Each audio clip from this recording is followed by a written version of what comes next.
Hello everyone, आज हम लोग पढ़ेंगे हिस्ट्री ऑफ माइक्रोबायोलॉजी के बारे में। इसकी ज़रूरत अक्सर पड़ जाती है कुछ एग्ज़ाम्स में या फिर आपके जनरल नॉलेज के लिए भी ये चीज़ें पता होना ज़रूरी होता है। बट एक्चुअली होता क्या है कि हिस्ट्री काफ़ी बोरिंग होता है, स्पेशली साइंस स्टूडेंट के लिए। तो ईयर्स तो याद करना काफ़ी मुश्किल होता है, बट हाँ, बाय नेम वाइज़ आप जान सकते हो कि हमारे जो माइक्रोबायोलॉजी के फील्ड में कौन-कौन से साइंटिस्ट हैं जिन्होंने मेजर कंट्रीब्यूशन किया है, या फिर कौन-सा वो मेजर माइलस्टोन्स है जिसके बाद एक हिस्ट्री चेंज होते गई और हम लोग टाइम टू टाइम डेवलप करते गए साइंस में।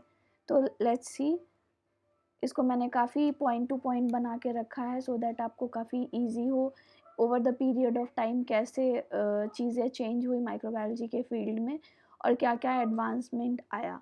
तो आप फर्स्ट देखो 1546 में ही, जो कि काफ़ी पहले का टाइम है, उसी के टाइम में एक साइंटिस्ट हैं जिनका नाम है फ्रैकेस्ट्रो या फ्रैकेस्ट्रो। उन्होंने तभी बता दिया था कि कुछ इनविजिबल ऑर्गेनिज्म हैं जो कि डिजीज़ कॉज करते हैं। वो होते नहीं हैं कि बड़े बुजुर्ग होते हैं घर में जो बताते हैं कि यार ना ना ऐसा तो नहीं हुआ होगा, वैसा हुआ होगा, या इसके पीछे ये कारण हो सकता है। तो उस वक्त ऐसी कोई लैब नहीं थी या कुछ साइंटिफिक प्रूव नहीं था, बट या स्टिल उस टाइम में भी ये फ्रैकेस्ट्रो ने सजेस्ट किया कि कुछ इनविजिबल ऑर्गेनिज्म होते हैं जो कि डिजीज़ कॉज करते हैं। रॉबर्ट हुक का नाम आप सबने सुना होगा। वो माइक्रोबायोलॉजी के फील्ड में काफ़ी फेमस नाम है, जो कि माइक्रोग्राफिया लिखा था उन्होंने।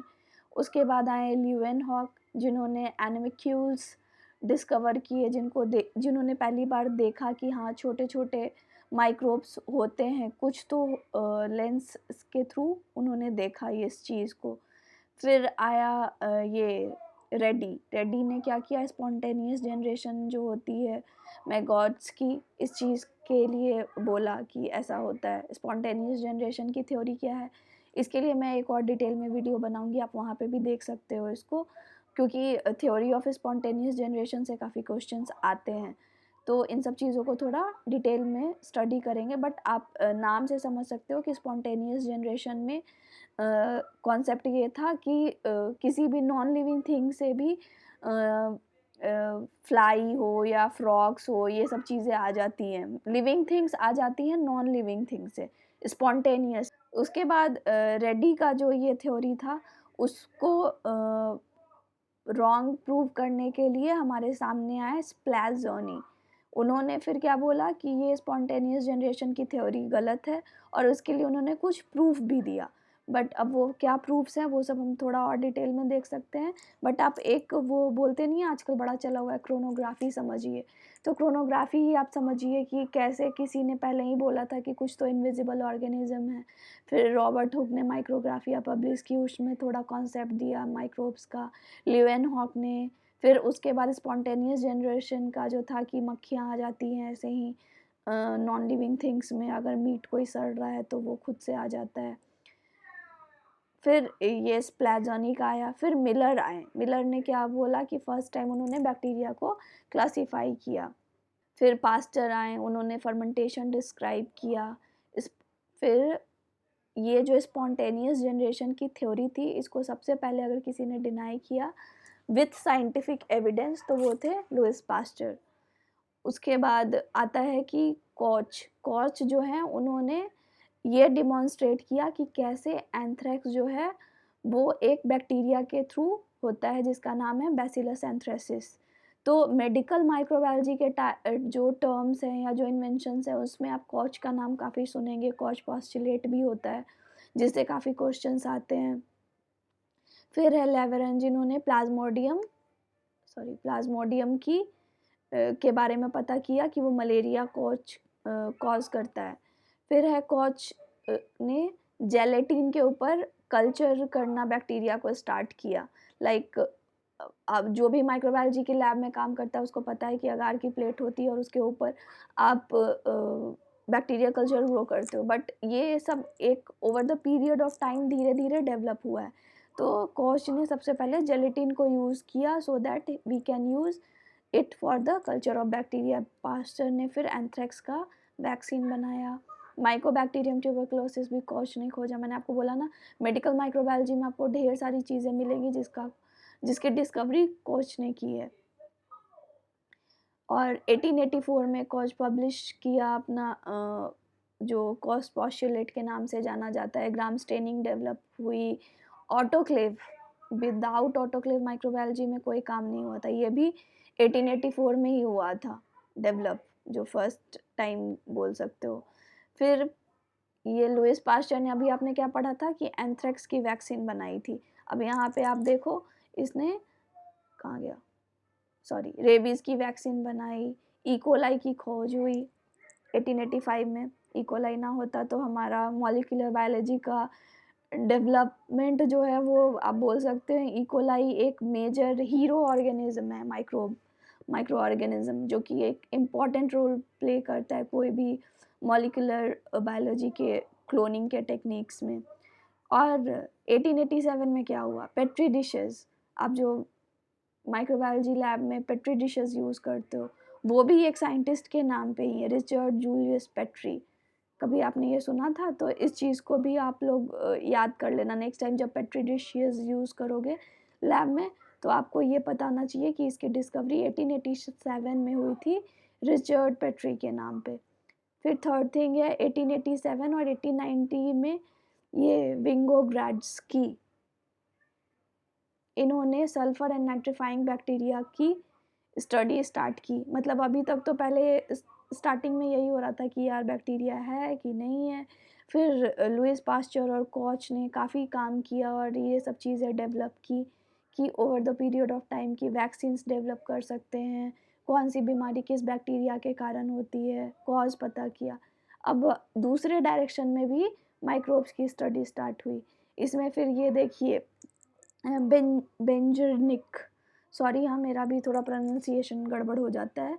बेंजरनिक ने आइसोलेट किया रूट नोड्यूल्स बैक्टीरिया। जो एग्रीकल्चर में काम करते होंगे उनको पता होगा कि जो लेग्यूम प्लांट्स होते हैं उनमें उनके रूट में नोड्यूल्स होता है, राइजोबिया, जो कि नाइट्रोजन फिक्सेशन करता है। तो प्लांट माइक्रोबायोलॉजी का जब आप बात करोगे तो उसमें बेंजरनिक का नाम आएगा। इन्होंने प्लांट माइक्रोबायोलॉजी का वो काम करना स्टार्ट किया। इसी तरह ढेर सारी इन्वेंशंस स्टार्ट हुई over the period of time. 1896 में क्लॉस्ट्रीडियम बोटुलिनम, जो कि एनारोबिक माइक्रोब है, इसकी डिस्कवरी हुई। फिर से आए बेंजरनिक साहब, इन्होंने टीएमबी, टोबैको मोज़ैक वायरस जो होता, उसकी थ्योरी इस्टेब्लिश की कि ये उसके कारण होता है। यहाँ तक अभी हमारा चल रहा है बैक्टीरिया पे काम। अब धीरे धीरे क्या होगा, मॉलिक्यूलर बायोलॉजी जो हम पढ़ते हैं उसमें कैसे बैक्टीरिया का रोल सब आता है और उससे रिलेटेड क्या क्या डिस्कवरी हुई, ये सब 1921 में, मतलब 1800 तक के टाइम में ये सारे काम हुए। अब 1900 जब स्टार्ट हुआ तो साइंस और प्रोग्रेस किया, लोगों ने और डिस्कवरी की। फ्लेमिंग ने लाइसोजाइम की खोज की, जो कि एक एंजाइम है, बैक्टीरिया के सेल वॉल को कट करता है। तो ये हुआ। फिर फर्स्ट एडिशन ऑफ बर्गिस मैनुअल, ये भी 1923 में आया। अगर आप लोग को पता नहीं है कि बर्गिस मैनुअल क्या है तो मैं आपको बता दूं। बर्गिस मैनुअल एक बुक है जिसके बेसिस पे हम क्लासिफाई कर सकते हैं कि कौन सा बैक्टीरिया किस जीनस और किस स्पीसीज़ का है, उसकी क्लासिफिकेशन को इस्टेब्लिश कर सकते हैं। क्योंकि पहले के टाइम में मॉलिक्यूलर टेक्निक्स नहीं थी कि आप 16s RNA करोगे और आपको पता चल जाएगा, या फंगाई 16s करोगे और आपको पता चल जाएगा। तो पहले मॉर्फोलॉजिकल बेसिस, उसकी मॉर्फोलॉजी और ये सब देख कर डिसाइड करते थे। फिर 1928 में ग्रिफिथ ने बैक्टीरियल ट्रांसफॉर्मेशन की खोज की।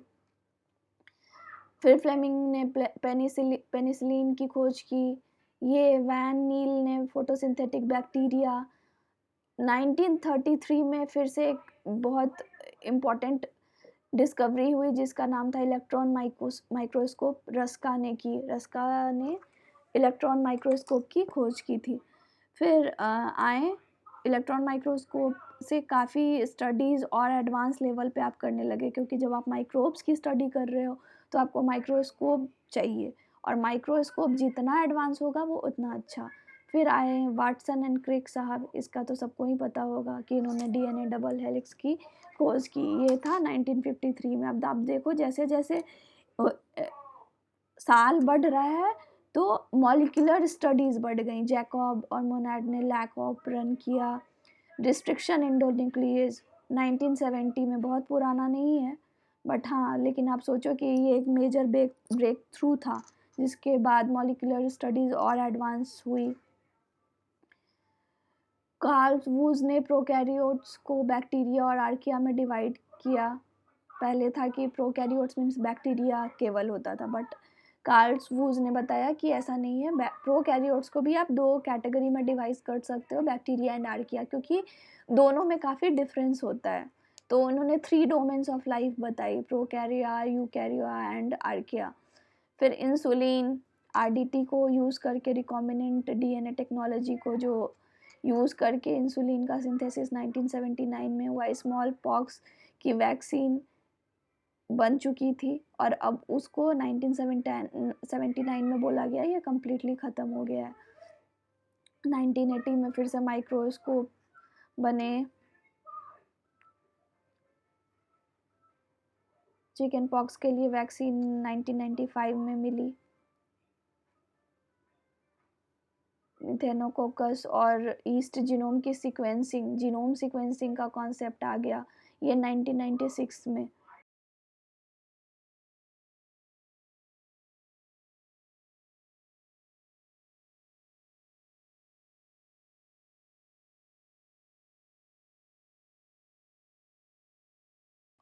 उसके अलावा एंथ्रेक्स से बायो टेररिज्म अटैक हुआ था न्यूयॉर्क, वाशिंगटन एंड फ्लोरिडा में।